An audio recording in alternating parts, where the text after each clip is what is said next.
Hello, everybody.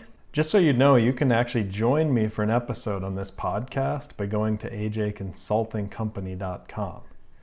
This is a unique podcast where I work hard to give you pristine audio quality and create the #1 DNA podcast in the world. You can also choose to do, of course, a confidential DNA analysis over at ajconsultingcompany.com. All you need is your 23andMe data. So I hope you check it out. Now, a little bit about me. I am a Mayo Clinic scientist. I obviously run AJ Consulting Company. I'm an author. I also have 2 YouTube channels. One is called Anthony J Cast, where I focus on scientific content. And the other channel is called Anthony J Family Cast, where I literally cast fishing lines and I film various outdoor adventures, mostly adventures of my kids. Anyway, so today I talked to Megan from Louisiana. We had a great conversation. She's a really nice person, really young, 28 years old, and just had a host of issues that they were genetic, but they were a little complicated. And I think they were all related to inflammation, but it's kind of an interesting story. Sometimes your genetics are a really simple story, but in this case, her genetics were a little bit more of a complicated story. There was a few different things happening at once, a lot of moving parts. And hopefully I didn't make it too confusing. I hope you enjoy the episode.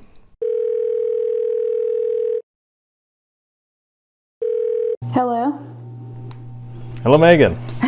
Hi. Dr. J. How are you? Good. Sorry about that. Oh, that's all right. We've had all kinds of issues with the scheduling that were my fault, so. No, that little couple minute delays, no big deal. Yeah, no, that was me. My headphones were in the car. I misplaced them. I couldn't figure out where they were. Huh. Yeah, that's all right. So you're in Louisiana? Yes, I am. Very nice. And obviously a bunch of issues, IBS and rheumatoid and a bunch of things. Your hair and nails are brittle. Yes. So the sleeping too. Like what's the issue with sleeping? So for a while now, a couple years actually, it'll take me maybe an hour to 2 hours to fall asleep. And then even when I do finally get asleep, it's very, very restless. I'm tossing and turning and waking up, and the slightest movement, can wake me up. Or sometimes my legs even, they're just so restless. They need to be in a cold spot. My head needs to be in a cold spot. I just can't stay asleep. Sure. How many hours do you sleep, do you think? So I have a smart watch that sometimes I'll wear at night, and it'll actually track my sleeping patterns, and I might be in my bed for 8 hours and only get 5 hours of sleep, sometimes less. Okay. Sure. Yeah, it's an issue for sure. And you got my PDF that I sent you? Yeah, I have it printed out here with me. Okay, good. Yeah, so we'll go through that. And the only supplements you take are vitamin C and biotin, is that correct? Yes, that's correct. Okay, good. Yeah, so let's just jump right into the PDF and we can go through those issues as they come up. Okay. And you'll notice right off the bat, I have 5 different Alzheimer's categories. Yeah, I saw that. And they're all blank. Okay. Which is great. So most people have at least a few Alzheimer's risk genes or brain performance optimization issue genes. You don't have any in that whole category, which is really good. And there's if you skim down the PDF, you'll notice some of these genes are plus and some are plus minus. Yeah. And plus, the reason we have plus or plus minus is because, or minus honestly, is because we have 2 copies of DNA in every cell in our body. Okay. The only cells that don't have 2 copies are egg and sperm cells. They have 1 copy of DNA. Right. So then, of course, when they fuse together, that's where you get the copy of DNA from your mother and the copy of DNA from your father. Right. So the plus, generally on this report, it's not 100% of the time, but generally plus means you got a bad version of that gene from your mother and a bad version of that gene from your father. Oh, okay. Yeah, and I'm looking for those bad genes, right? I'm not interested in your good genes. Obviously, you have thousands of good genes. I mean, everybody does. Yes. We have 25,000 genes, so most of your genes are good. but I want to find the problem genes and then figure out, okay, here's the root cause of the problem. Let's figure out how to fix it. And plus plus would be the epitome of that. But then plus minus means you got a bad version of a gene and a good version of that gene with those two copies. You don't know which parent you get those from, but you can sometimes guess. Okay. You know, those aren't as problematic as plus plus. Does that make sense? Yeah, absolutely. So right off the bat, I mean, you do have one anxiety gene that potentially is altering your sleep. Okay. It's called TPH2. So it's interesting, it's not in the sleep section, it's in the anxiety section, but it's really frequent that this one impacts people's sleep. Okay.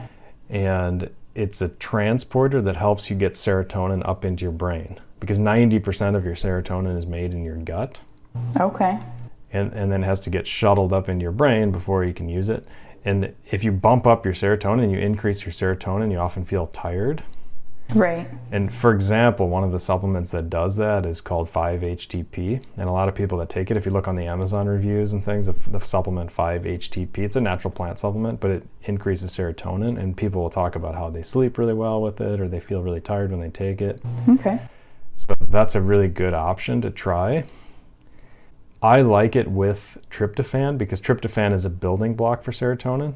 So you give your body the building block and then you tell it to make serotonin with 5-HTP. Okay. So that's a good start, I think, just something to try in the evening. I mean, the other thing is, you say for lunches you generally eat salads, and then for dinner, you know, you have grains and things like this. Pretty standard American, it sounds like. Yeah. Oh, you said occasional pizza, right? Occasional pizza. Yeah, so like, I see. I was looking at your email and reading just pizza or pasta. Yeah, no, usually it's fish or chicken or ground beef. Okay. Or, good. or Okay. ground turkey. That's usually, we will sometimes get Mexican food or pizza, but the pizza down here is not really that great, so. Sure. Okay, so that's really good, yeah. For some reason I misread that for a second. But you know, anytime the gut is involved, oftentimes grains will exacerbate problems. You already know about your dairy sensitivity issue. Yeah. And that can get worse or better over the course of your lifetime. But if you already know you have it, don't worry about it. Like, just avoid that. Do you do cheeses and things, or just avoid all dairy? No, I'm actually pretty bad at avoiding cheese. I love cheese. Mm-hmm. Does it cause issues? Only sometimes. If I have an exorbitant amount throughout the day, yeah, it will. If I just have like a slice here or there, it doesn't really bother it too bad. I absolutely cannot have yogurt unless it's dairy-free. That kills me. Wow. Yeah, I would just get goat products if I was you. Okay, goat. You know, like goat cheese. If you're going to do cheese, because cheese is so good, you just want to have some, then get goat cheese. Right. And just generally try and avoid it, because it sounds like it's such a problem, it's not worth it. Yeah. And, you know, you can probably still do butter, right? Butter's probably no issue. Whipping cream is no issue. Is that true? So the thing with that is it doesn't usually bother me too bad, but I only have butter unless I absolutely need to. And it still bothers? It bothers you sometimes? Sometimes. But like I said, I like to do, like if I'm cooking with something, I don't cook with butter. I cook with avocado oil or coconut oil. Right. So I kind of try to stick to those instead. Right. Good. Yeah, that's pretty serious dairy sensitivity. I would just be really, really careful with that, because, yeah, like I say, the goat products would be a good alternative when you just really can't resist it. yeah. But it's not worth it, because again, it's actually connected to your sleep issues. The reason I'm bringing it up now instead of later, Okay. is because this gene, it's involved in serotonin production, but again, it's all about the gut and how that makes more serotonin. It gets transported up in your brain and actually impacts your sleep. So the supplements are good. Like, the ultimate way to fix that is through your diet, and then also some supplements might help. Okay. But anyways, I mean, the only other two genes in this whole brain section are your caffeine gene, which I always put everybody's caffeine metabolism gene, and you burn caffeine really fast. Okay. And then, so that's not a bad gene, it's just an interesting gene.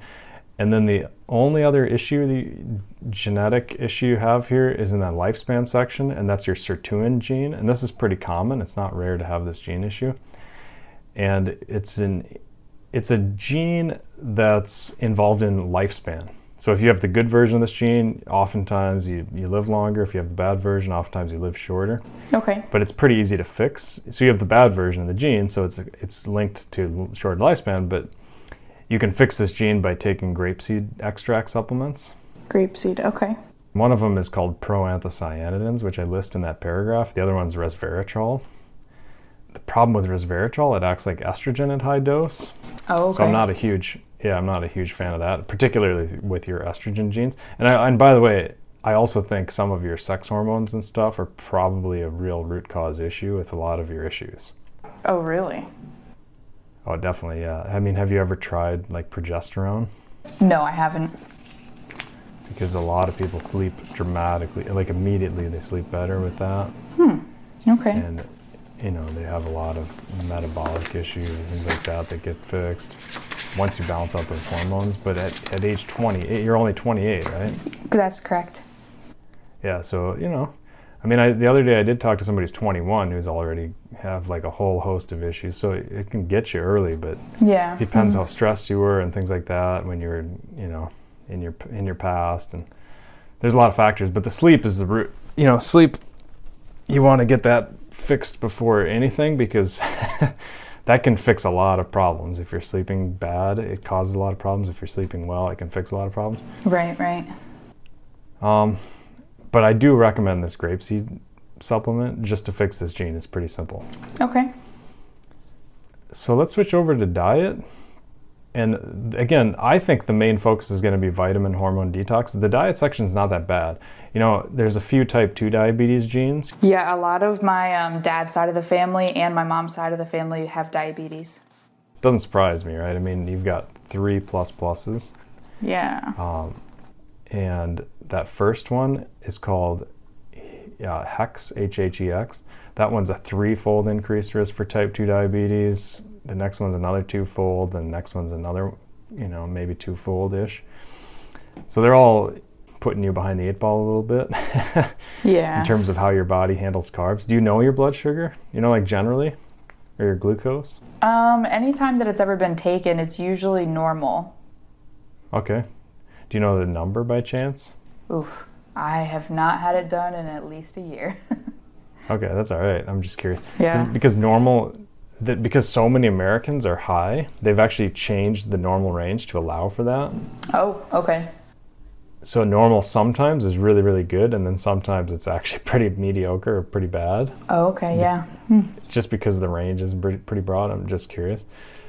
But for you, exercise is super important, and I know it's been tougher, it sounds like, lately. Yeah, just the stamina and the motivation and working 70 hours a week and coming home and having almost no time. It's like I just kind of fell off the wagon a little bit. Yeah. Wow, 70 hours. All right. Do you have a lot of stress too, or is it just the amount of time? It can be sometimes the stress. I work multiple projects at a time, so it depends on how demanding they are at any given time. I know in the past that I think it was like 2 days before Christmas this past year, and I couldn't sleep at all, and I actually got up at 3 o'clock in the morning and just walked around my house for hours and then took a bath because I didn't know what to do to fall asleep. And I was just so stressed. Sure. And we ended up, I had a couple projects and I had family coming in. We just bought a house, so everything on top of it all was just kind of making me rip my hair out.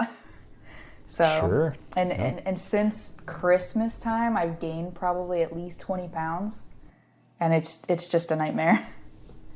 Right. Yeah. Again, I think a lot of that is the hormone-related genes, which we'll talk about, but it doesn't help that you have these diabetes genes that are going to cause your blood sugar to be higher. Okay. Because when you have higher blood sugar, what your body does, it makes more insulin. Right.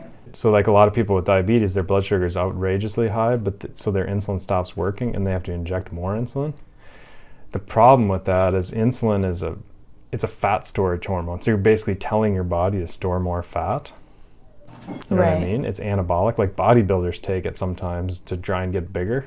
Right. It's a growth hormone. So if you want to grow bigger and you want to store more fat, you know, having higher blood sugar is optimal. Obviously, nobody wants that. I'm just saying. Yeah, I prefer not to.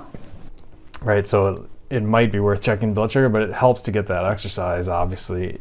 And, you know, it might require you to really figure out how to work it into schedule and prioritize it and all that sort of thing. I mean, zinc is also important, but you're probably getting enough zinc if you're getting meat. If you're not, make sure to supplement zinc. Okay.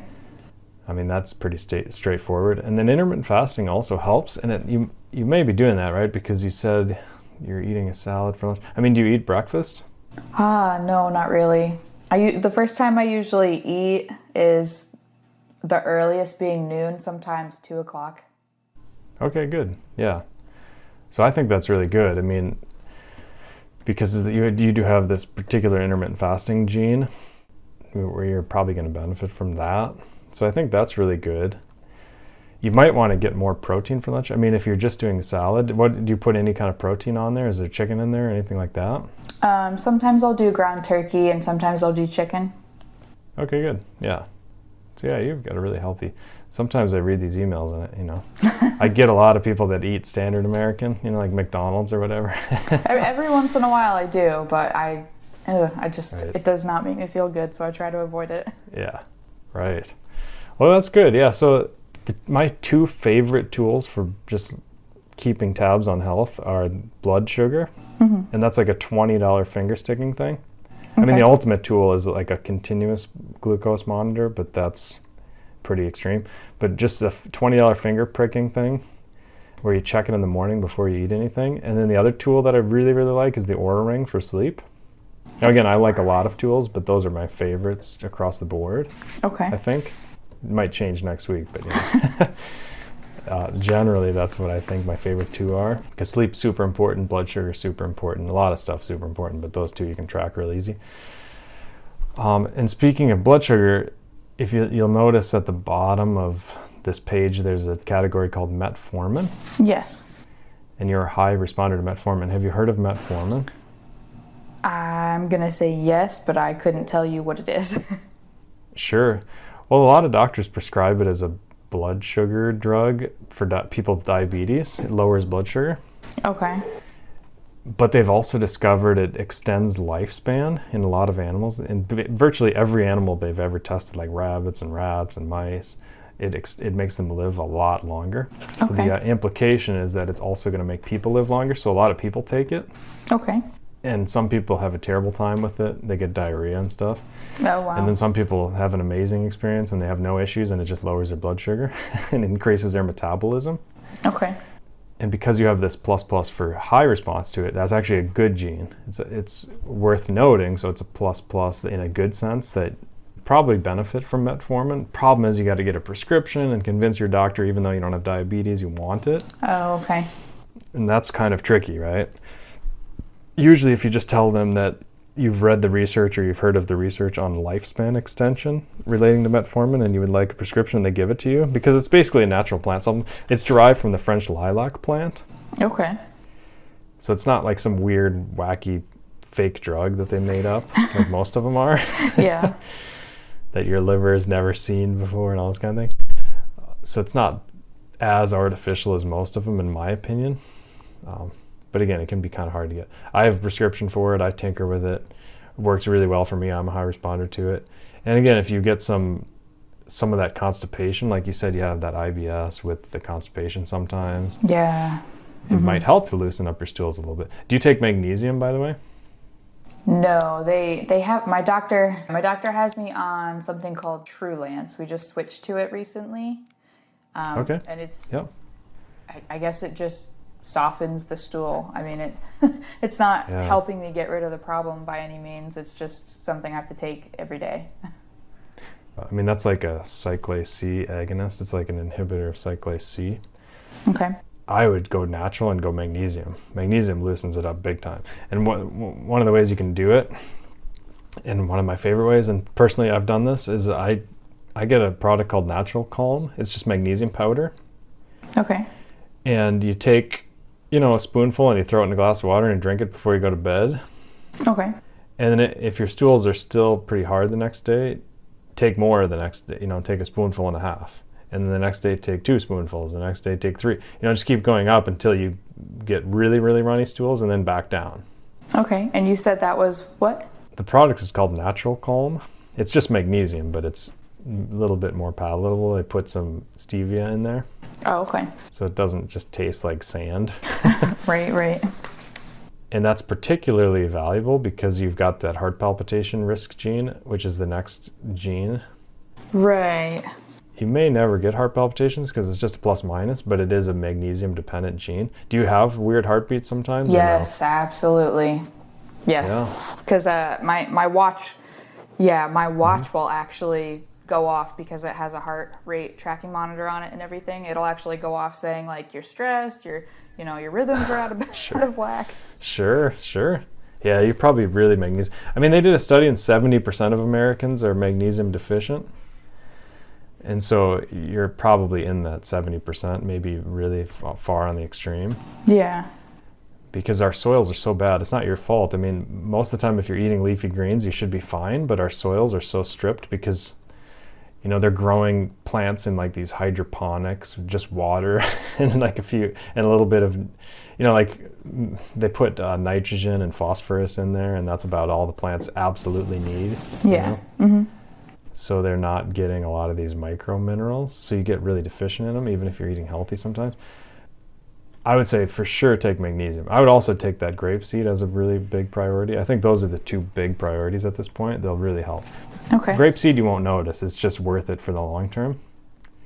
Magnesium you'll know right away. It'll help you sleep better, helps you calm down in the evening. Again, take it right before you go to bed. Right before you go to bed. Okay. Yep. And heart disease, you have that one cholesterol gene. It's called lipoprotein lipase, LPL. Yeah. And it's a triglyceride transporter. I would just make sure your triglycerides are below 125. They probably are. So I'm not that worried about that one. The one that's really rare is called MTHFD1L. Yeah. And I've never had it on the podcast. Oh, so it's, okay. It's pretty, and I've had, I don't know, at least more than a dozen episodes talking to people. And so I'm glad, and by the way, you have your recorder on and everything? Yes, I do. Should ask you that first, but yeah, so that MTHFD1L gene it's a heart disease risk because it increases your homocysteine.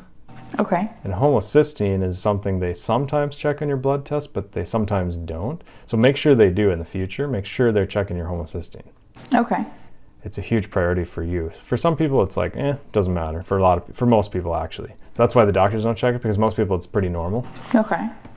But for you, you have a tendency genetically to be high for this because of this gene and because of a few other genes we'll get to in the next section. And if it's high, that's an indicator of too much inflammation, and it's damaging to your arteries to have that. Oh, okay. And so there's a lot of ways to lower it, but the first thing is you don't need to lower it if it's not high, right? I mean, if you check it and it's perfectly fine, well then, breathe a sigh of relief and move on. Right. But it might be high, and in which case you might want to read that article I have linked there and kind of look into it. Because if you're vitamin B deficient, for example, right, then you're going to be high in homocysteine. You're going to have a lot more inflammation. If you're a smoker, if you're drinking too much alcohol, if you're too much stress. I mean, all the basics, right? They'll increase homocysteine. Right. But let's say you get high homocysteine, you take vitamin B's, like a B complex, and it's still high. Yeah. Well, sometimes your thyroid, if your thyroid is off, that will also increase homocysteine. Okay. And you do have some gene risk there. Yeah, I have in the past taken medicine, and this was maybe 10 years ago, for a thyroid disorder. Right, I'm not surprised. And that's, when you were 19? Yeah. Mm-hmm. Or in teenager? Yeah. Wow. Yeah, and it was, that runs heavily in my family too. My mom is on all kinds of thyroid medications. She's on hormone medications, like everything. So I just got a weird set of genes. Yeah, well, most of them are phenomenal, to be honest. I mean, this one is a risk, but it's pretty easy to check, right? Right. So you're not just blindly guessing. It's like, well, you have heart disease, but it's pretty easy to check and it's pretty easy to fix. Okay. I mean, there's not that many there's, like say, take vitamin B complex and then go back and retest. If it's still high, it's probably your thyroid. But other than that, I mean, you have a plus minus that I'm not worried about. And then there's some gut issues. Oh yeah. But in reality, like, we haven't bumped into too many gene issues yet. Most people have a lot more at this point in the game on this report, yeah. Right? Mm-hmm. Most people have had a lot more gene issues, trust me. Okay, well, hey, that's good news for me. Yeah, well, where it gets bad certainly is in that gut section if you look down. Yeah. And then again in the vitamin hormone detox section, which is the whole next section. So let's just jump down to the gut section because you have a couple of plus minuses I'm not worried about, but the gut section, you have a bunch of plus pluses and you obviously have issues with your gut. Yeah, absolutely. And what's interesting is that grapeseed supplement comes right up on the top there. Mm-hmm. Yep. Because that's a gene that causes gut inflammation and it's inhibited by that grapeseed extract. So taking grapeseed extract will help your gut. It'll also help your lifespan, probably. So it's worth taking that. Okay. But what's interesting, the next one, NOD2 it's called, right? Mm-hmm. Nucleotide binding oligomerization domain. That gene responds really well to keto diet or keto supplements, ketones. Right. Have you ever tried the keto diet? I have not. You should try it. I mean, it's one of those things I probably would take magnesium first for a while, like a couple weeks, and just see and take the grapeseed. That'll definitely loosen up your stools. It'll definitely improve your heart rate. It might not completely fix your heart palpitations and things with some extra stress and bad sleep, but it's going to help a lot. Might completely fix it. Okay. But the next level up in terms of just resetting your hormones and improving your metabolism is trying a keto diet. Okay. Because this gene triggers something called inflammasomes. Okay. Which are as bad as they sound, right? They're little balls of inflammation. And ketones inhibit inflammasomes. They shut them off. It's like turning the volume down on your radio. Okay. And the best way to get ketones is just to stop eating carbs and even mostly stop eating protein and just eat fats for a while, like at least a couple weeks. And it's really, really hard to do. Yeah. Mm-hmm. As you can imagine, especially if you can't have dairy. I mean, the way I do it, to be honest, I mean, I'm in ketosis right now. I've been doing it for about 2 weeks. Okay. And I feel amazing. I love it. It's the only time I ever get a legitimate six-pack. Most of the time, I don't have a six-pack at all. Oh, wow. I'm not overweight at all, but I just don't have a six-pack. But if I go keto, it takes about 2 weeks, and I get an absolute six-pack. And it's pretty amazing. It's just really difficult and challenging. Right, because most of the time you just want to eat carbs. I know carbs are my absolute weakness. Anything carbs, anything savory, that's what I like. I don't have a sweet tooth at all. So sure. Pastas and breads and pizzas, that kind of stuff. Even like garlic bread, pancakes, anything like that. That is my go-to if I want something to snack on. Yeah, and the thing about keto, I would suggest just do it for like 2 weeks. Just commit to 2 weeks, and then you can go off it, but at least just give your body a sense of what it's like. Okay. Because again, the ideal is to go full 6 weeks with it, but at least commit to 2 and then just reassess. And you might have to do a little reading on it because, it's one of my favorite products is called the Keto Brick. The Keto Brick. And it's kind of like a protein bar, but it's bigger, so it's a brick, they call it. And it's exactly the right amount of fat and protein and carbs. It's like the percentage is 80% fat, 15% protein, 5% carbs. Okay. Because if you eat too much protein, your body turns that to carbs, and then you're just eating, your blood sugar still goes high. Right. So it can be tricky. So it's hard to get enough fat. I mean, basically you're just eating pure fat, Yeah. Mm-hmm.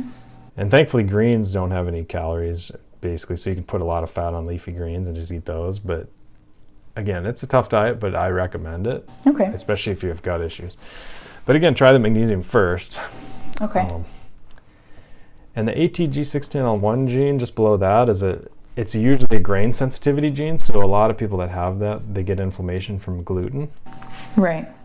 But again, you just have, some people have like multiple pluses on that gene. You just have 1 plus minus on that gene. Even 1 plus minus is a 2-fold increased risk for gut issues. Okay. And sure enough, you have gut issues. So it's something to pay attention to, but I'd probably prioritize keto. Okay.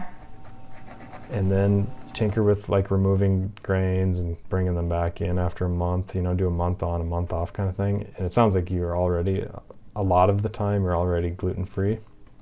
Yeah. But it's worth trying a month off if you never have. Okay. Mushrooms can help. They help. There's this gene SLC22A4. It's an ergothioneine transporter, and nobody talks about ergothioneine because it's such a weird word. But that's actually a vitamin that helps your gut lining. And mushrooms have a ton of that vitamin. I actually love mushrooms. Oh, good. Yeah. This gene, it's an ergothioneine transporter, so it helps you get that compound, that vitamin up into your gut. Okay. And you don't get that compound up as well as you should. Okay. Does that make sense? Yeah, it does. Because that's the gene issue here. And plants have a little bit of ergothioneine, but mushrooms have like 1,000 times more. So getting mushrooms really, really helps to improve your gut lining. Oh.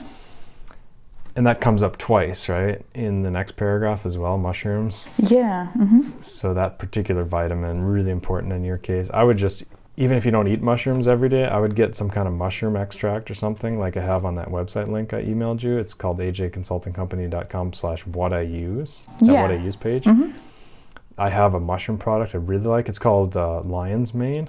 Lion's Mane. And for me, it gives me such a boost. I can't even take it in the afternoon or evening, or I can't sleep. I get so amped. My brain gets so amped. Really? Yeah. So it improves your gut and it amps your brain. So most of the mushroom products like reishi, that one actually calms you down a little bit, or turkey tail, or there's so many different ones. Yeah. Cordyceps. They all have interesting, some of them help your nails and your hair, by the way, but okay. But they all help your gut. Perfect. But my favorite is lion's mane because it helps your gut and it gives you kind of a boost, a mental boost. Yeah. And that just generally is useful if you're doing a lot of academic work or thinking a lot. Something to consider. But anyways, and then the last gene on here is CNR1. That's your cannabinoid receptor, your CBD receptor. Okay. So usually it helps to supplement CBD if you have gut issues. Like when you're having a gut issue, take 20 milligrams of CBD. Something like that. Okay. Or more if you can afford it. It's pretty expensive. It's not something you want to just take all the time generally, but if you have gut and joint issues, it's really anti-inflammatory. It's really good. Okay. So those are it's a lot there. So you have a lot of suggestions because you have a lot of gene issues there. Yeah. But I think keto, again, magnesium for sure. And try keto, because I'd be surprised if keto doesn't resolve a lot of the issues. Keto is pretty magical in terms of resetting hormones and just fixing a lot of the issues that we're going to talk about later. Yeah, okay. And if you've never tried it, it's definitely worth trying. It's an interesting experience. That's another one that really amps up your brain. Keto, okay. Yeah, it's amazing. I mean, if I want to be just crazy productive, I go keto every time. Really? It's like a go-to for me. Huh. Because generally I don't like writing. I wrote a book, right? Yeah. Mm-hmm. But I don't really like writing that much. I love writing. I'll bet there's something out there you don't like. Do you like doing math? I don't mind it. I'm an accountant, so I kind of have to do it anyway. Oh yeah, okay. Well, I don't like video games. There's probably some. Oh geez, well that's. I mean, there's something out there like something you don't like that's hard. Like just tough on for the way your brain is built. For me, it's writing. I mean, I don't enjoy it, but if I go keto, I'm super hyper motivated and I actually enjoy it. So It's pretty weird. So I use that, as a tool. Yeah. And it's really amazing. And then in terms of the skin, which is kind of related to the gut, but it's obviously external, not internal. Right. You've got that HCP5 gene. Okay. And that's actually an interesting gene because it's interesting, in particular in light of the COVID situation right now, because this gene HCP5 is actually an ancient virus gene that all humans have. So somebody in our ancestry got infected with a virus that put this gene into us, and everybody has it. Like, it just got passed down, and it's weird, right? Yeah. And so it just sits in your genetics. It just hangs out, and it's not an issue, but sometimes it gets activated by inflammation. Okay. Particularly by this immune system gene called HLA-C. Okay. And the main reason they get activated is from bad gut bacteria. There's two things that can activate this gene, HLA, and then another thing called ERAP1, ERAP. The reason that's important is because those are triggered by inflammation. So generally it's an inflammation issue. If you have skin issues, it's inflammation issues in your gut. Yeah. So generally fixing the gut is the key to fixing your skin. And that's why, again, why like turkey tail and some of these mushroom supplements actually help. Okay. Because they fix your gut, and then suddenly your skin gets fixed. You know what I mean? That would be nice. Yeah. So yeah, any questions on that section? So we kind of talked about the skin. I do get really, really bad heat rashes. If I get anxious, nervous, upset, anything like that, I break out in hives everywhere. Wow. Yeah, it's kind of strange. Everybody thinks I'm having some sort of allergic reaction. I'm about to die. Sure. Yeah, my daughter had had a hives issue just recently. I mean, she's only 2, so it's more common at that age, but still, it's pretty freaky. Yeah, I think she had some kind of fungus because we had a brand new kitten from my parents. My parents have cats, and they gave us one of the kittens for a while. Yeah. And the kitten had some kind of mold issue. Oh no. Or some kind of fungus or something. And then my daughter, I think, was because she really sticks her face in with the cat and whatnot, and she had that mold. So I actually put her on keto for one day. I just wouldn't let her have carbs for a day and had her eat fats. Yeah. Which of course she hated. Oh yeah. But it really, really helped. So it might be just like some kind of a fungus mold gut issue that gets triggered. Okay. One of the common ones is a yeast infection, like candida. Right. I don't know if you've heard of candida, but like a lot of people get it in their, they get like candida overgrowth in their gut. Okay. And, generally it's harmless, but if you get an overgrowth, it's a real big problem suddenly. Yeah. It's a fungus, like yeast are in the fungus family. Right. And as you may know from like brewing beer and things like that, like fungus live and thrive off of carbs.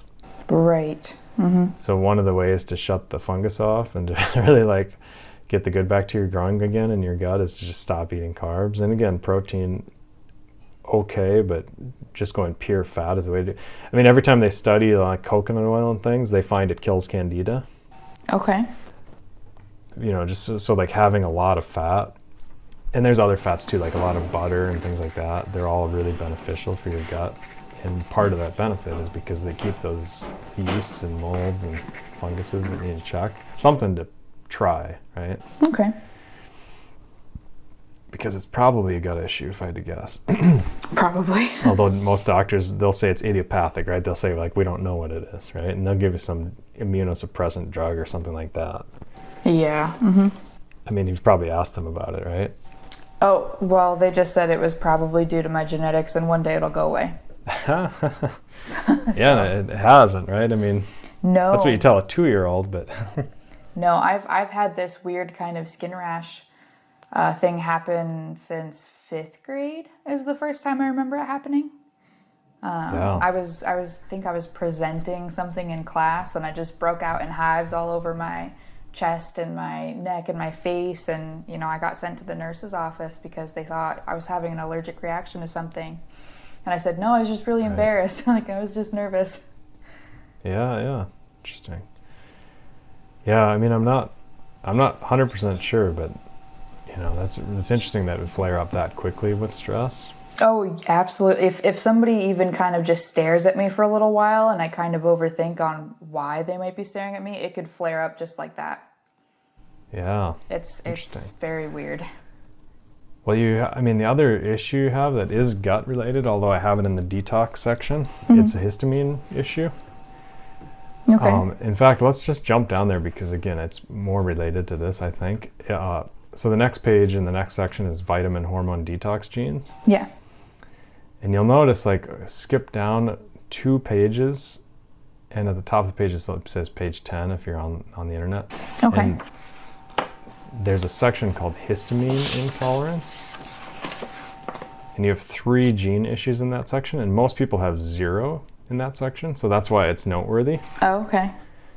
A lot of times I come across sections and it's like, yeah, like the one just below that, I'm not going to worry about that one because I see that all the time and it's not really a big issue. But the histamine section, when you have 3 genes there, that's pretty powerful. Okay.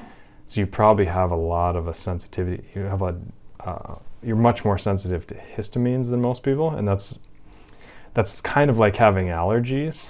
Right. That's what happens when you get allergies. Your immune cells secrete a bunch of these histamines. If you've got things going on in your gut, you get a lot of histamine secretion. Okay. It triggers your immune system in weird ways, and your immune system is hard to predict.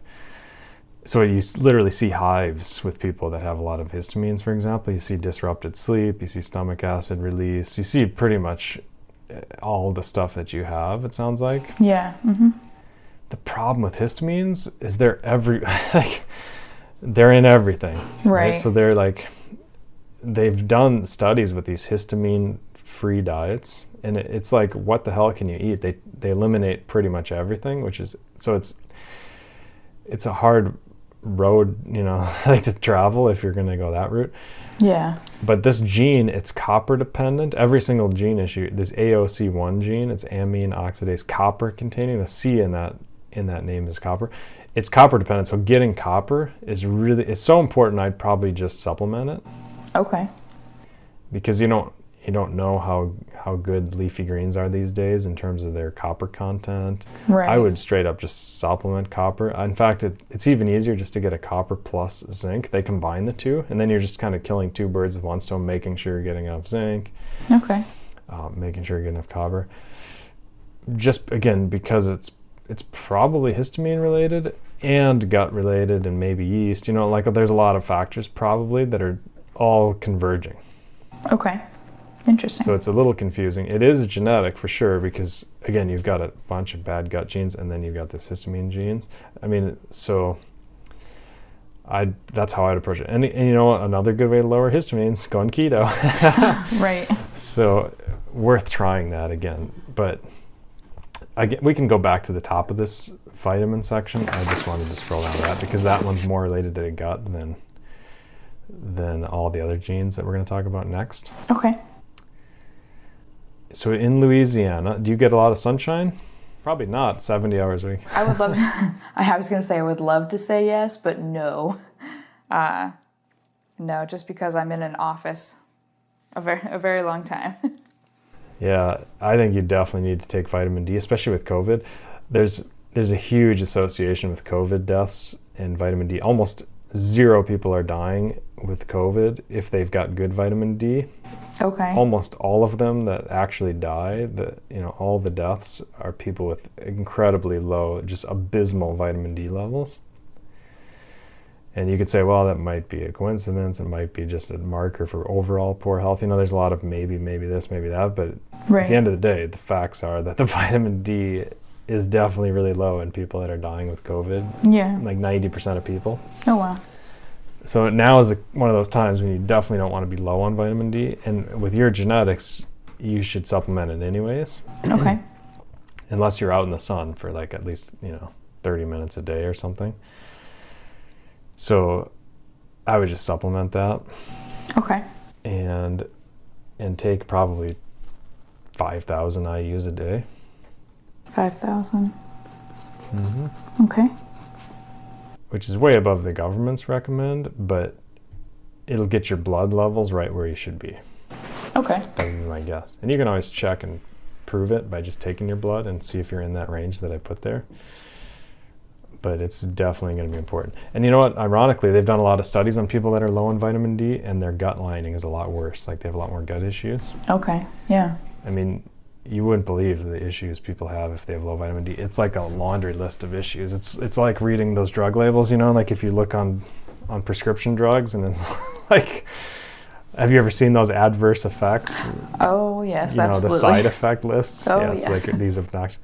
There's comedians that make fun of it. It's like hot dog fingers and this and that. It's just like you can make up all these fake names, and it's almost like that in reality when you read those side effect lists for prescription drugs. And that's the thing with vitamin D. If you're low on vitamin D, it looks like that. It's like you can have muscle weakness and low energy and gut issues and brain fog and this and that. It just goes on and on and on. And most people are like, hey, I've got all that stuff. You know, like you start reading it, and it's like you definitely don't want to be low on vitamin D. Yeah. And that's really cheap supplement. So the seed oils, it sounds like you're avoiding, because the oils you listed were really good. They were fruit oils, like coconuts are fruit, olives are fruits, avocados are fruits. Yeah. I would avoid soybean oil and other seed oils. It sounds like you do. Mm-hmm. Yep. The hormones, right? So testosterone, you have this plus gene that oftentimes will lower your testosterone, that causes lower testosterone. So that's the first thing. Okay. Don't be afraid of taking testosterone if you can get a doctor to prescribe it, because you're probably really, really low. And the crazy thing is, this drives me insane. A lot of the lab testing companies, they'll give a quote unquote normal range for women for testosterone, and they'll say like 0 to 20. Okay. As if 0 is an okay level of testosterone for you to have. Right. And it's not. It's absurd.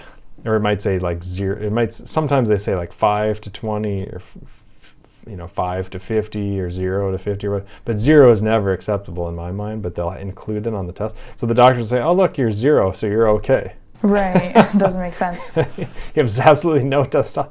And that completely obliterates sex drive, and it screws up your metabolism, and it screws up your drive to work out sometimes. Just little things like that in the long term make a really big difference. And some people sleep really good when they balance their testosterone. So that's the first thing, right? You definitely want to make sure to get that up.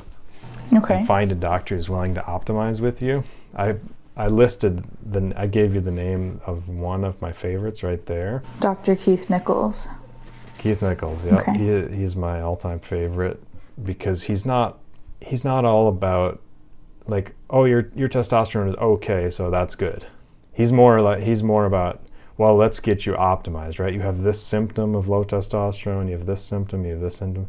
And the cool thing about Nichols is he not only is he one of the best with testosterone, he also helps you with estrogen and progesterone and thyroid. And I think that pretty much sums up the next entire page of gene issues. Okay. Right? Because you have a lot of estrogen gene issues, which will probably reflect not poorly on your progesterone levels as well. And the thing is, like, I can point out these gene issues, but at the end of the day, you have to get your blood checked to make sure, and you have to work with the doctor to prescribe it. Right. Because they have to kind of fine tune it and get your body optimized and get your metabolism back online. And again, like I said, it'll massively improve your gut and things like that too. Okay. And your sleep. It's all holistic, right? Because if your gut's screwed up, that can screw up your sleep. If your sleep's screwed up, that can screw up your gut. If your hormones are screwed up, it can screw up both of those things. You know, it's all kind of a circle. Right. And so all of these things I think are really important, but the hormones are just really central to fixing all these issues. The thyroid, I mean, you definitely have some genes. I'm not shocked at all that you had thyroid issues already. Yeah. You're pretty young. Usually people, when I talk to them and they have this many gene issues, when they're 28, they're like, no, I haven't had issues. And then when I talk to them and they're 50, because a lot of my clients are 50, 60, whatever, they're like, oh yeah, I've had a million thyroid issues. Yeah. It's been a battle. So the fact that you've already had them, are you on some kind of thyroid replacement? No, not anymore. I used to, like I said, when I saw that doctor about 10 years ago, I was on different medications, and I think the first one he put me on was Armour Thyroid. Yep. And we just could never get the dosing right, and it messed up my whole sleep schedule even further, and it it just made me feel not like myself, and Sure. it was getting very, very, it was just getting very, very, It gives you weird heartbeats sometimes. yeah, I couldn't handle it anymore. And, you know, he didn't go through insurance, so it was very expensive to get at that time as well. So Right. it was just a combination of everything, and I just stopped taking it. Yeah, I don't blame you. I mean, taking iodine, first of all, is super important. Right? Okay. For you especially, because you have all these gene issues. That's a building block for the thyroid hormone, so at least make sure you're getting enough iodine. Okay. I mean, if you don't have the building block, then you're definitely going to have low thyroid, right? Yeah. Mm-hmm. The other thing, inflammation, right? Like that TG, see the gene that says TG? Yeah. That stands for thyroglobulin, and that's a 6-fold increased risk for autoimmune thyroid issues, which is obviously really high risk. And autoimmune means your immune system is attacking your own thyroid.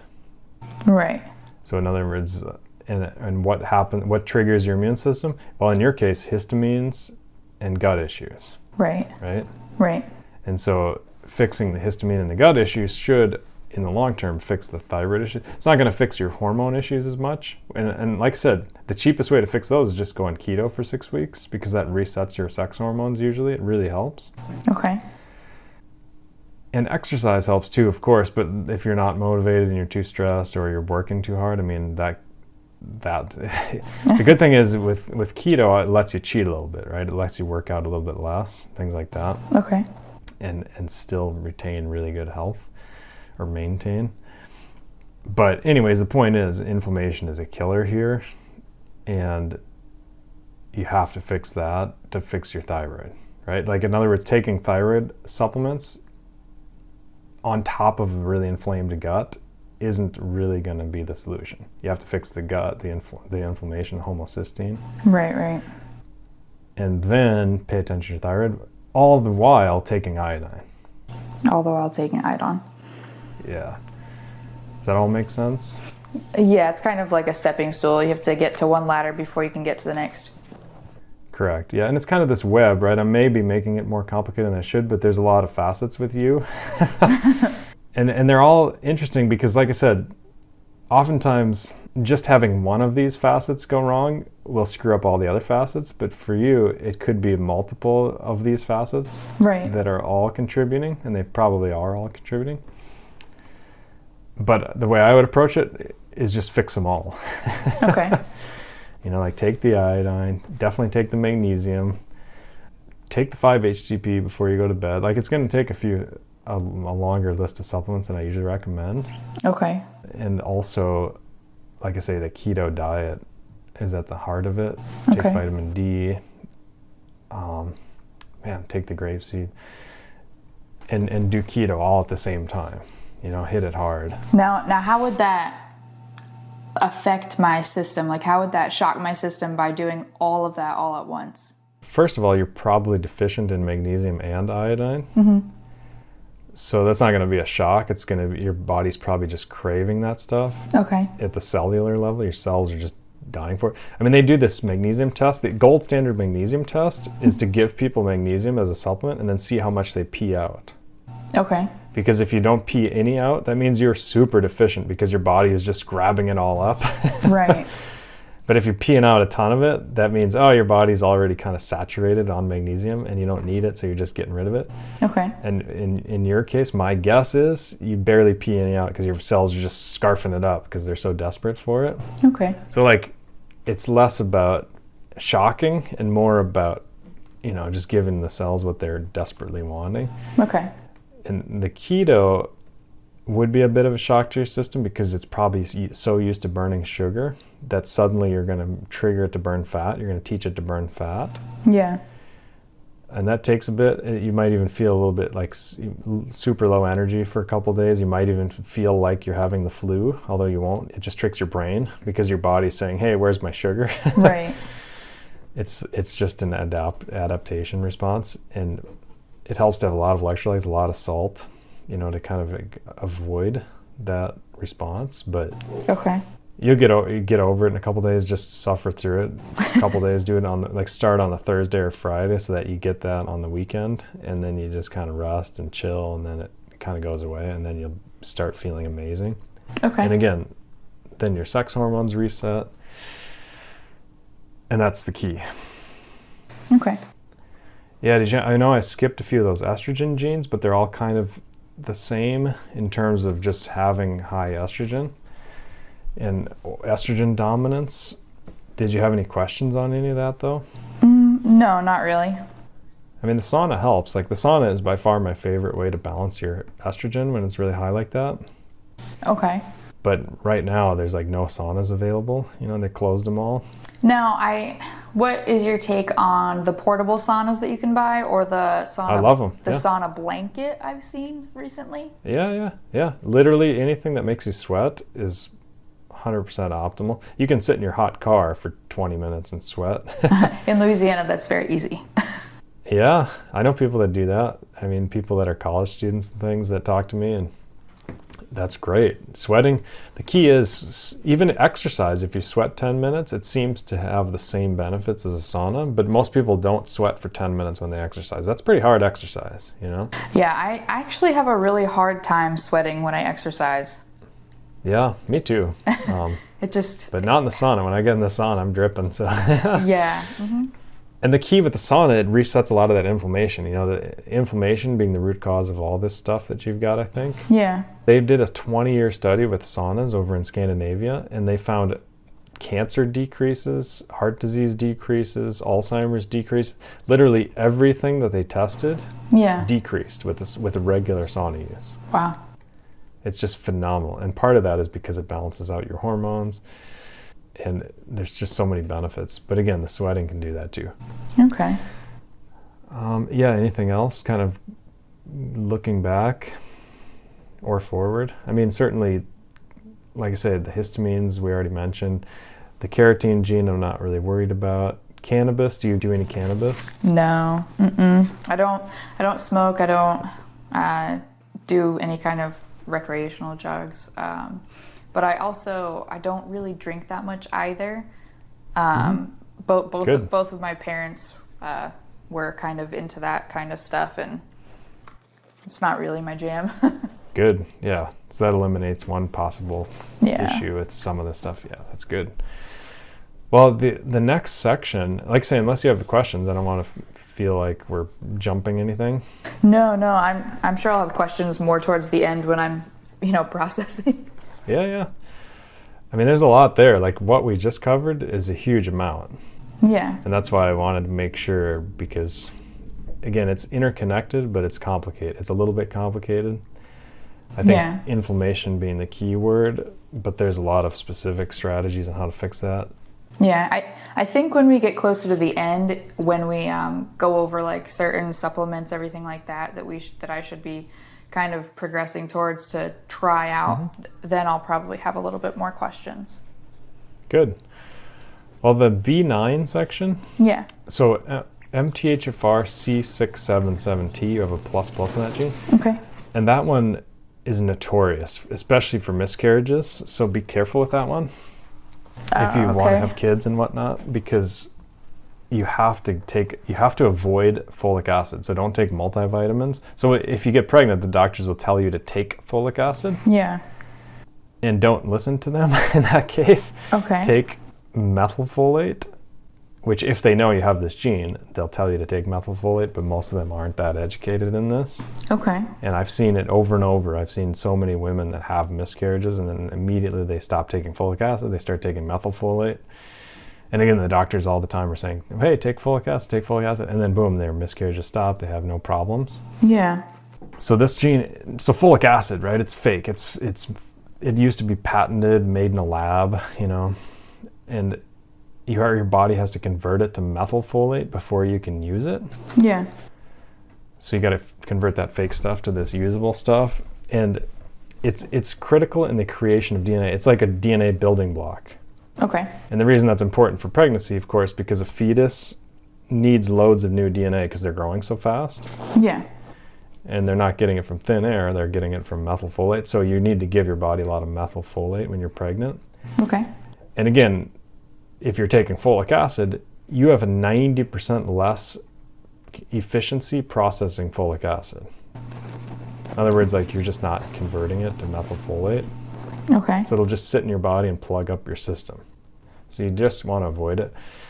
And leafy greens have lots of methylfolate. So if you're eating, particularly spinach, if you're eating like dark leafy greens, you're getting a ton of it. Okay. If you're not, try the supplement, because the supplement, I've heard so many people say it improves their sleep. If you look on Amazon, read the reviews, you'll see what I mean. Okay. And particularly because you have some other genes just below this that are also related to methylfolate, also called folate. Yeah. And you've got that B12 gene below that, so you might even want to take B12. Do you eat meat every day? No, I don't. Okay, yeah, so you might even want to take B12 or just start eating meat every day. Okay. Because your B vitamins are high risk in terms of your genetics. Okay. So yeah, and everything else on this whole report is pretty minor. I would avoid a lot of fructose, like high fructose corn syrup and soda and things like that. Okay. You're just going to store it as fat. You're not going to burn it as energy. And so, nobody wants extra fat. And blueberries and things, there's actually berries that are really low in fructose. So it's not like every fruit has lots of fructose, but most of them do. So just kind of check into that. I have that web link there for you. Okay. In terms of the gym section, next section, Yeah. you've got some great genes. I mean, you have arthritis, right? I do. Yes. Yeah, which is amazing, right? Because you're 28 and you've got really good genes in terms of your joints. I mean, most people have just a laundry list of gene issues here. Yeah. Plus gene issues, and you really just don't. I think it's coming from the gut. Okay. I mean, there's no question, right? Because you just don't have the gene issues here. You have that 1++ for gout risk, but that's a fructose gene. So if you're eating a lot of fruit and fructose, it's a risk for gout, which is tough on your joints. But it sounds like you don't have that. You have rheumatoid, and rheumatoid is Right. your immune system is overly triggered from inflammation. So, even the collagen gene, I'm not that worried about. The blood pressure gene, if you have high blood pressure, I'd pay attention to that one, but otherwise I'm not too worried. How's your blood pressure? Oh, it's very low. Good. It's always low. Yep. Yeah, that doesn't, you're not like obese or anything like that. It's just, if that's more the risk with that gene. You do have a couple of genes for weaker bones that you want to pay attention to. So you want to make sure you're getting that vitamin D and that magnesium. Okay. Maybe even calcium. But you're probably getting plenty of calcium from your diet. Again, you might want to bump your meat intake up a little. That's got tons of calcium. Okay. But vitamin D is huge. And that's a really good section. I mean, it's amazing. You've got like amazing brain genes, amazing genetics for the gym, pretty good genetics for sleep, to be honest. Like your sleep section, there's only 1++. Yeah. It's a blue light sensitivity gene.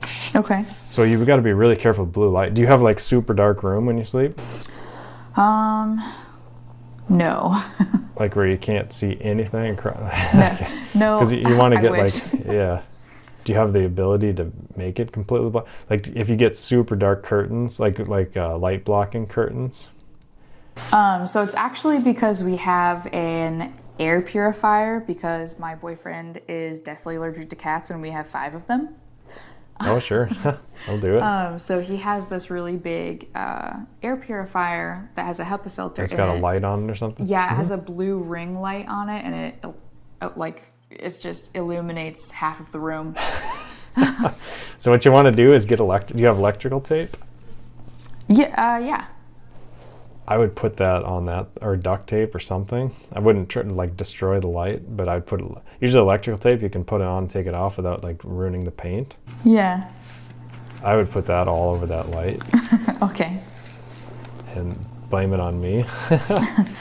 And any other light, even if there's a little orange light from an outlet or something, sometimes those power surge strips where you plug multiple things, sometimes they have a little orange light. Anything, put electrical tape, get super dark curtains, because you're really, really blue light sensitive. Okay. And that'll really screw up your sleep if the room is light. because some people wear a mask, but then it's the mask itself is waking you up because it's annoying. Yeah, so I actually have a mask that it goes around your whole head and even over your ears, and it's Bluetooth enabled though, so that you can listen to calming music or thunderstorms or whatever.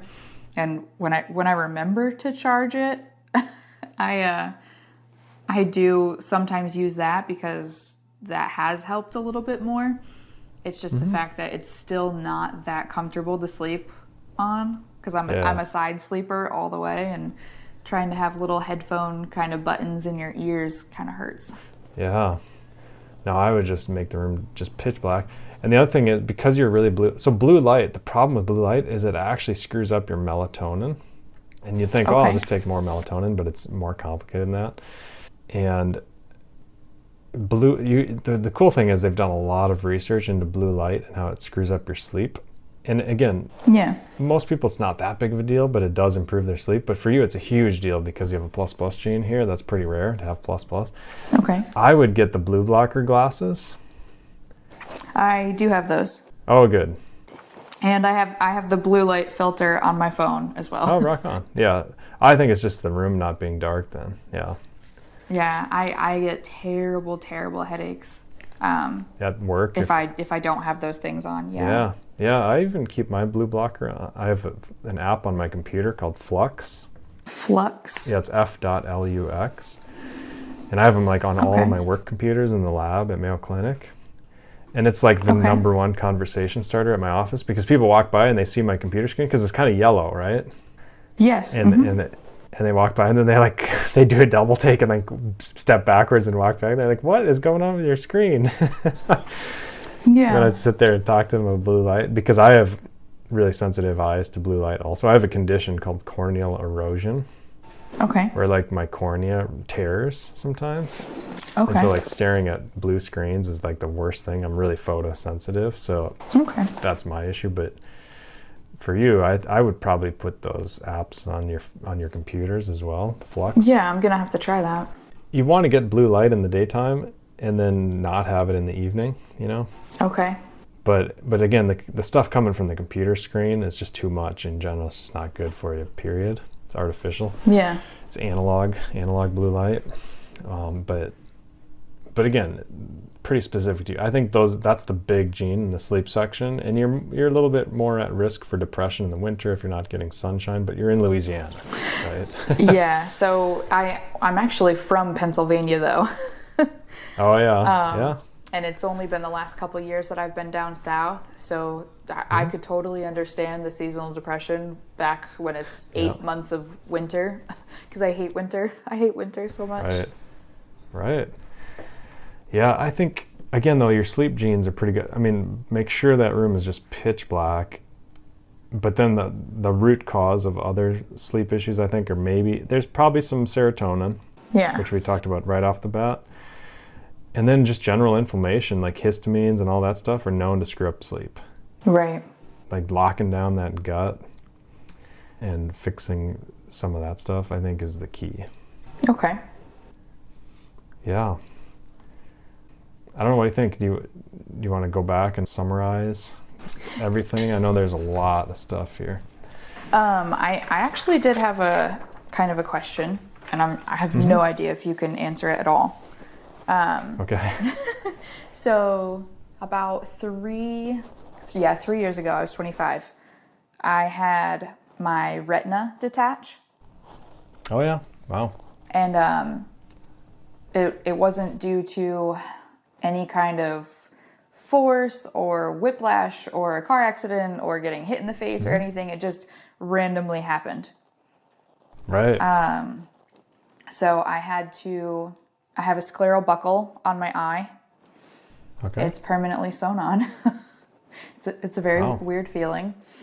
And then it was discovered that I also had lattice on both of my eyes, so they had to kind of laser both of my eyes at the same time so that they could repair that.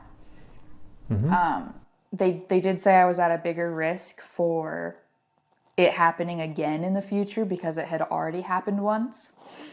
And I do have severe myopia. And the surgeon that actually did my eye surgery, he kind of got, my health history and everything. And, I let him know, yes, I was supposed to have braces. I had a small jaw. They had to widen my jaw. I have a very, very slight scoliosis. I have very poor eye vision, just all these questions. And he looked at me and said, "Do you have sticklers?" And I said, "I have no idea what that is." Right. And he said, "Oh, well, the syndrome." Yes. And I had never heard of it. I had talked to my family doctor, never heard of it. He sent me to a rheumatologist, and he also sent me for just a hearing test too, because I guess that can also diminish with sticklers. And he said, if you have the money, you should go to a Mayo Clinic and get tested for it and, see if you have it. He said, because a lot of these things could have been avoided if you would have known at a younger age. Right. And I was just kind of confused because I said, how would I know this if my family doctors, every doctor I've ever been to has never even heard of this? Right, it's super rare, yeah. Yeah. I mean, it is a collagen gene. I honestly don't think 23andMe checks for that particular gene issue. Yeah. I mean, I would look into that first of all and see. I actually went through self-decode. Yeah, but I mean, even so, it's basically the same. Oh, okay. Like, you might have to specifically look for that gene issue because it's so rare. Yeah. For starters, but I also doubt that you have it, to be honest. Okay. Just because, number one, it's really rare, but number two, it also leads to like cleft palate and stuff, which obviously you would know if you had that. Right. I mean, my guess is it's more likely, was your mom diabetic? She was never diagnosed, but my grandmother is diabetic. She's been diabetic almost her entire life. Yeah, because oftentimes, I mean, that's probably more likely. It would just be really high blood sugar when she's pregnant, things like that. And I mean, because glaucoma is a risk. Just having like a lot of things related to high blood sugar can be a risk. Yeah, because the women in my mom's side of the family, they have a lot of them have had retinal detachments multiple times. Wow. Some of them have glaucoma. It's just eye problems are horrific in my family. I would take collagen like as a protein powder every day. Okay. Just because you do have that one collagen gene. You have the gene issue collagen 11A1, which is usually more related to joint issues. Okay. But it could impact your eyes as well, maybe. Yeah. I don't know. I mean, yeah, I'm not 100% sure. Yeah, it just made me really, really curious. Check and see if 23andMe or self-decode or whatever, if they even check for that. And send me an email. If they do, send me an email and I'll look specifically for that. Okay.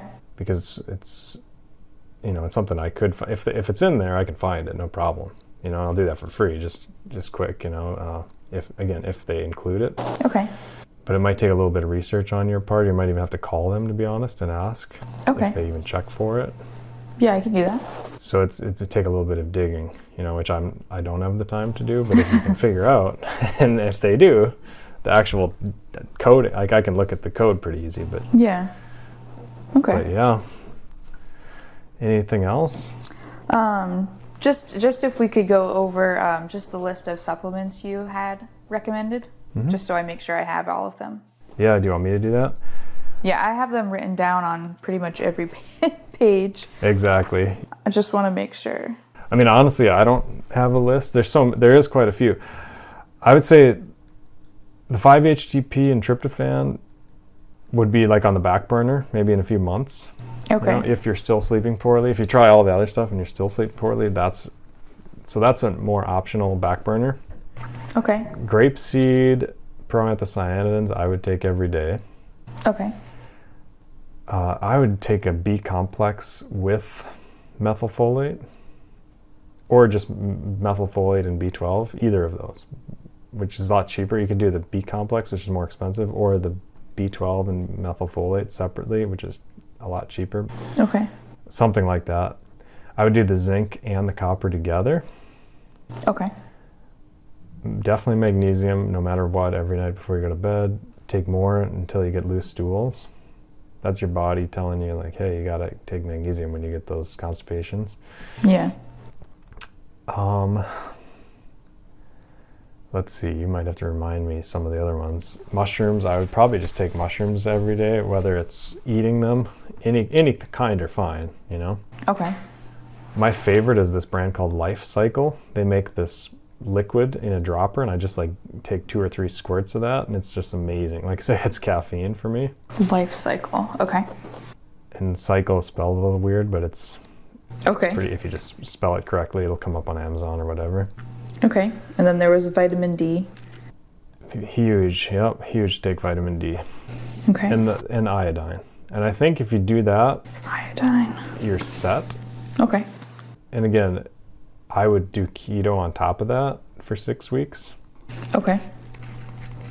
and just completely reset your sex hormones, because you have a lot of risks with your sex hormones and your thyroid hormones and all that. Hopefully they're fixed with when you're, you know, if you just do keto and kind of reset them and then phase off of keto. You don't have to do keto perpetually, but usually the 6-week reset is really, really important. Because, you know, the way I describe it, it's like if you've got a factory and you're making semi-trucks and somebody comes in and says, hey, I want you to make airplanes. Yeah. It's like, well, that's a huge undertaking. You can't just do that overnight. Right. Even though you have all the equipment and all the metal and all this other stuff, it's a huge undertaking. And that's what happens with your body when your body is super used to burning carbs and you suddenly come in and say, hey, I want you to just burn fat. Right. That's a massive undertaking. It's not going to be just a couple days and you'll be good to go. You have to commit to a good 6 weeks, even though it's miserable for about a week. Yeah. Because number one, you just think about carbs all day, and then number two, you do lose some energy and you feel grouchy and maybe even feel like you have the flu a little bit. Okay. And when you do that, I would probably just get an electrolyte pill. Electrolyte pill? Yep. I would just straight up get electrolyte pill and take that every day when you're doing keto. Okay. Because if your electrolytes get off, if you don't have enough electrolytes, you're for sure going to feel like you have the flu. You'll feel miserable. And if you have enough electrolytes, you still might feel miserable, but it's not going to be as bad. Okay. So yeah, that's the summary. Okay, awesome. Mm-hmm. Good. Anything else? No, I don't think so. Probably take collagen too. I'd probably take collagen protein powder too. Collagen, okay. Yeah, it's anti-inflammatory. It sounds like it might help you with the eye condition. Okay. Obviously make your room pitch black, you know, that's even more fundamental. Right, yeah. But yeah, I mean, a lot of stuff, but you know, it's all there, I think. It should be pretty accessible for you. Yeah, I think I can probably find everything. Cool. Well, thanks for bearing with me with the whole just slow mailing process. I mean, part of it is the mail is really slow right now with all the protests in Minnesota and everything. And then part of it is I was a little bit slow in your case. I was really slow. Oh, no, that's okay. So it's one of those things. Appreciate your patience. Yeah, of course. I appreciate you taking the time to do this with me. Oh, yeah. Have a good evening, Megan. Thank you. You too. All right. Take care. Bye-bye.